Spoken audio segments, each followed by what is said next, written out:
Bismillahirrahmanirrahim. Segala puji bagi Allah, Tuhan semesta alam.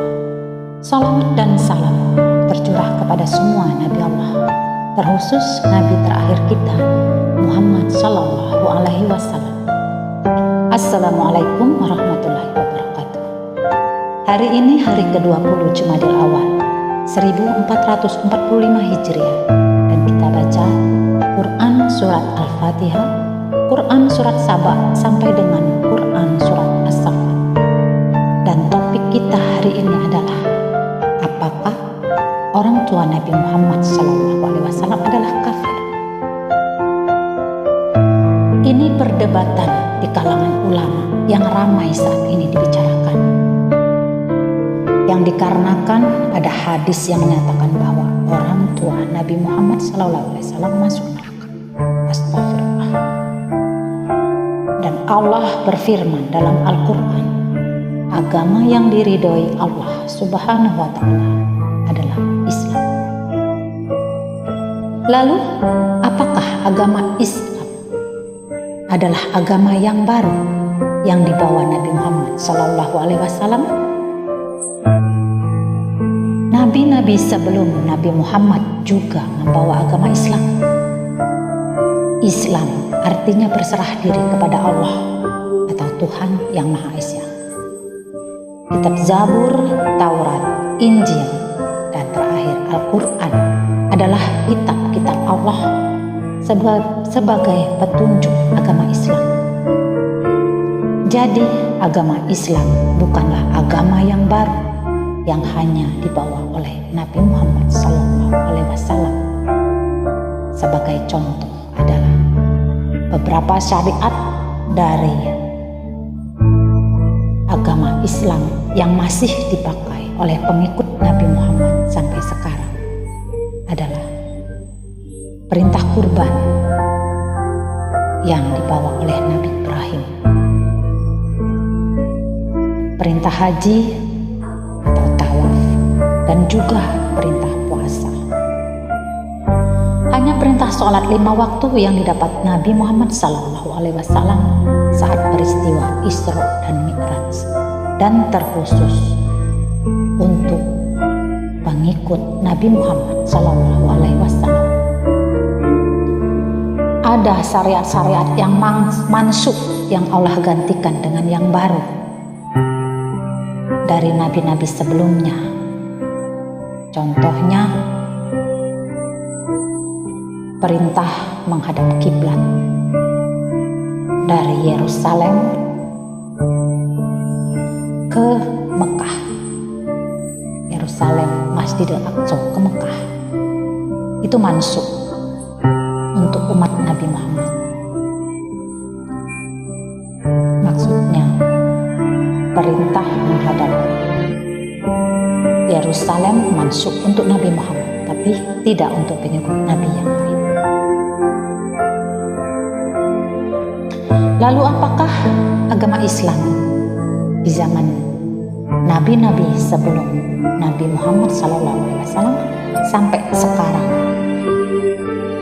tidak mengalami degradasi tauhid, penyimpangan terhadap ajaran-ajaran yang terdapat dalam semua kitab-kitab Allah? Semua dialami oleh kitab-kitab Allah.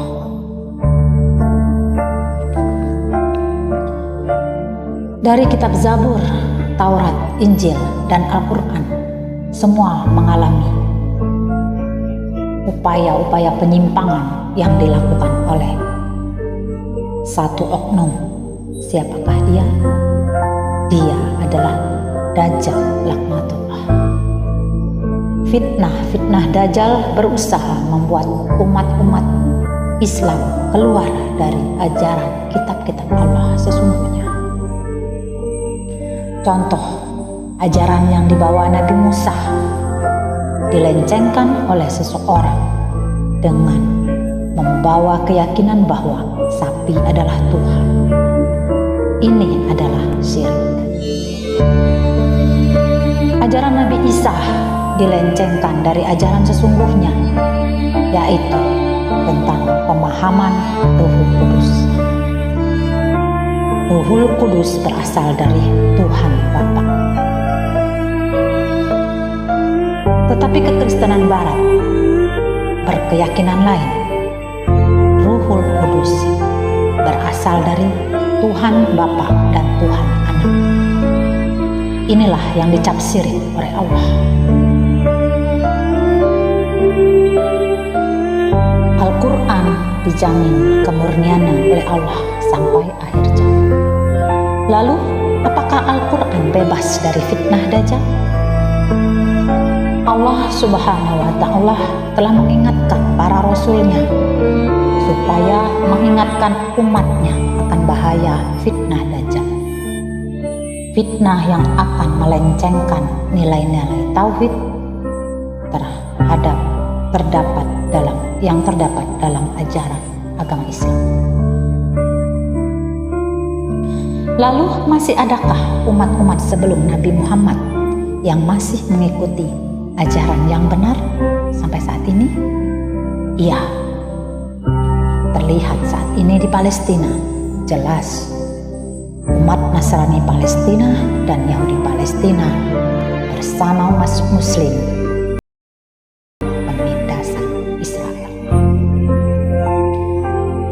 Dan Nabi SAW bersabda, jika ingin selamat dunia akhirat, berpeganglah kepada tali Allah, yaitu Al-Quran dan Sunnah.